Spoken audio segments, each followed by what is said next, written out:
and Sharlene Samuel. Come to the microphone, my darling. It's important for everybody to go out there and vote. Exercise your franchise.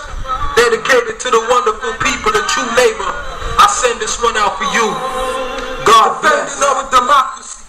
Protecting our heritage. Good evening, one and all. It is 9. Let's go down.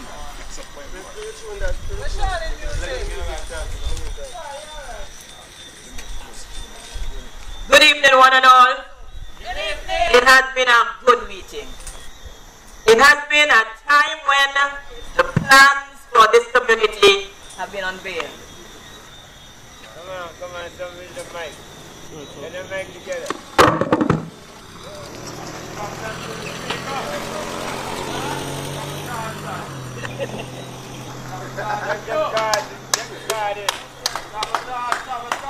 Well, I would not go there. Tonight I'm happy. I am happy because the message of true labor is out there. Yes.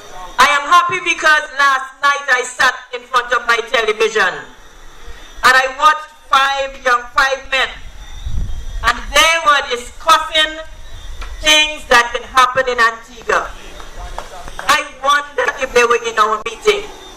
I wonder if they have been eavesdropping with what labor has been doing, because they have caught the dream of true labor, that all we need to do is to work within our communities. They talk about empowering people, but nobody has been empowered over the 9 years. Yes. There's no empowerment taking place, and that's a word I want to stay away from. I want to move from that word and use the term economic development. We need economic development in our country. We don't need somebody from outside to tell us what to do to make a difference. You heard Mr. Atil, his plans for this community. The men last night spoke about the uniform program that the government brought, and how they could have empowered, as they use the term, the people within the community if they had just sought for persons who are seamstresses and tailors. They would have made the money, but instead that money went elsewhere. Yes. I don't know how many of you know, but the first person to make uniforms in Antigua and put them on sale, the first person to make uniforms and put them on sale in Antigua is a woman by the name of Mildred Bailey. Mildred Bailey, my mother, had a little store down by a man called Josie, close to Kennedy's liquor store. And in that store you could walk in and pick up a uniform. And as she continued, Mr. Josie said he wanted his building. So we had to pack up the uniforms and take them home. Another lady, an Antiguan, approached UPP and gave them the uniform project. And she said to me, because I didn't have the money to do it, the project has gone to others.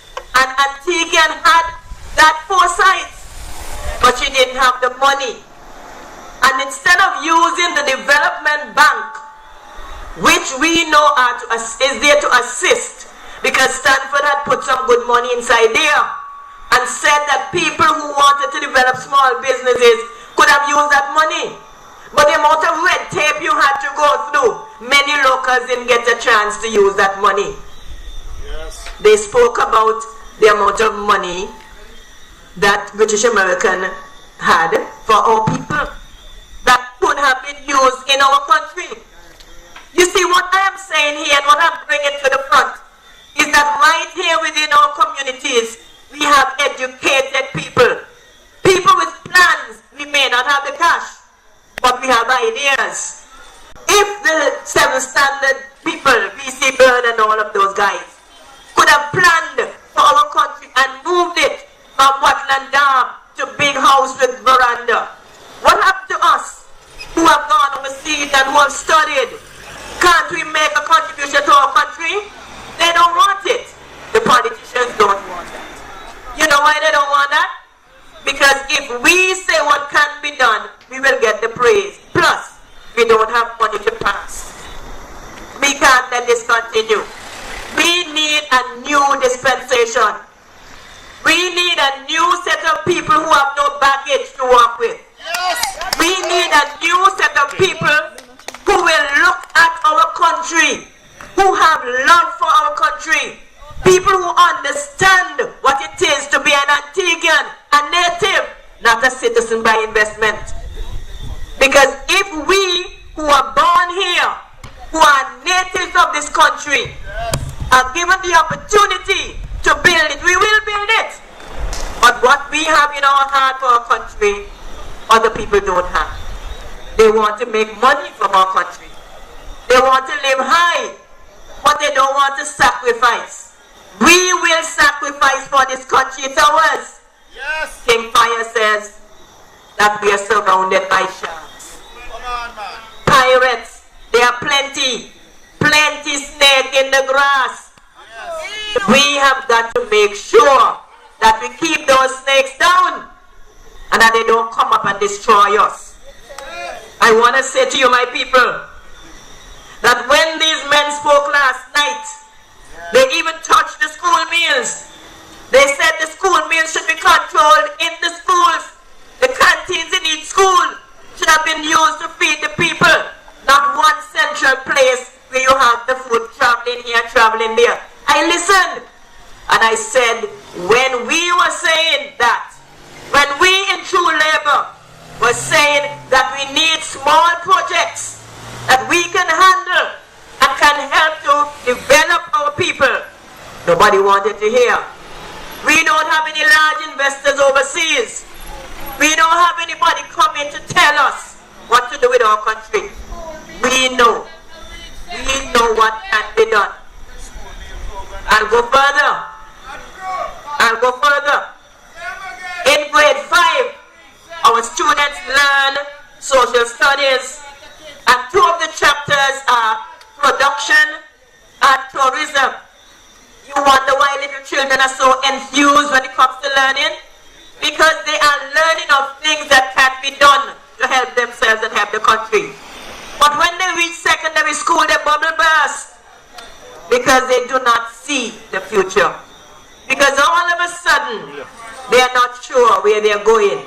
Scholarships are not being given to many of our people who need it and who could make the best of it. Many of our people, when they reach tertiary level, they have so much hassle.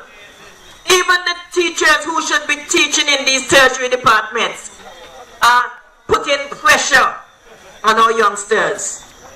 One of the most important areas that we are suffering from here in Antigua is what's happening to our young men. I got a book the other day from a friend that says boys are different. Many people want to think that boys are the same like girls. So if they're the same, why do they look different? Why is it when you take off their clothes they look different? They're different. Boys and girls are not the same. They do not learn the same way either.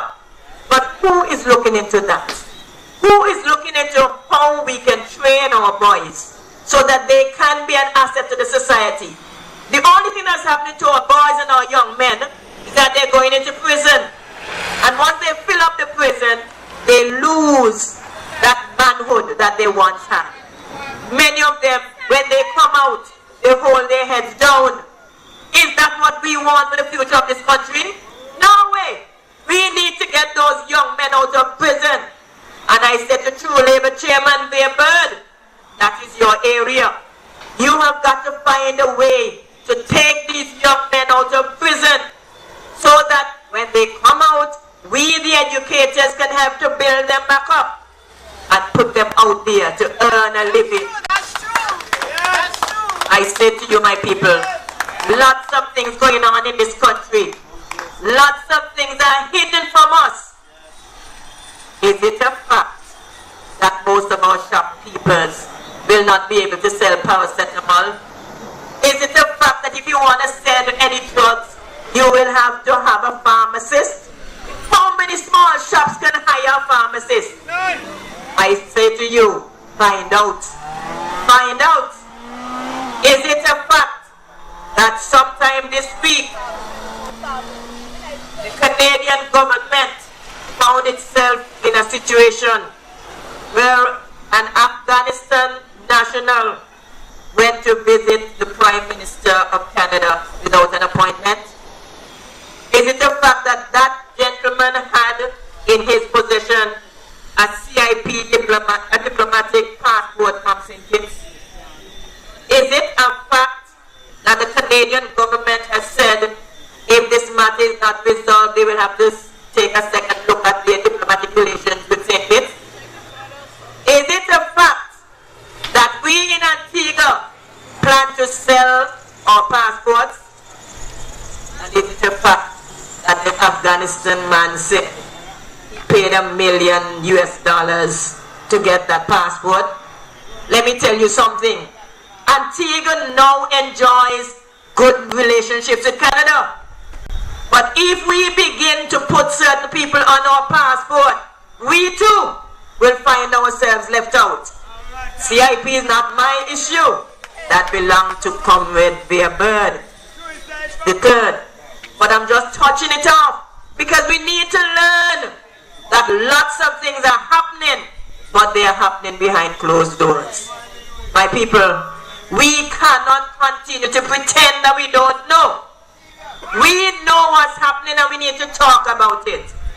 Our young people are struggling, they are suffering, and they need an alternative. They are fed up of the blue and the red. They are fed up of the Gaston and the Baldwin. They're fed up of people running to them and saying, come, take this and do that. They are fed up. Do not let them hate us. Let us, as older members of these communities, find an alternative for them. We in True Labor, we are giving them the choice. They have to make the decision. We cannot afford to be afraid. Every time somebody says he would like to support you, next week you hear, sorry, we can't. You know why? Because there are too many greased palms going around. Yes. We don't have any money to grease any palm. And we don't plan to bribe anybody and grease any palm. That's true. But we plan to use the knowledge that all our citizens have to make this country a better place. The knowledge that you gained when you went to school. We want people to understand that the 5 candidates we have at the moment can't be bought. Can't be bought. And I know that the 5 will reach 9 because we need to take the governance of this country. I am appealing to any fair-minded, honest person out there who want to make a difference in their country to come and talk with us. Come, because we need to bond together. We need to say to these people, you have had enough.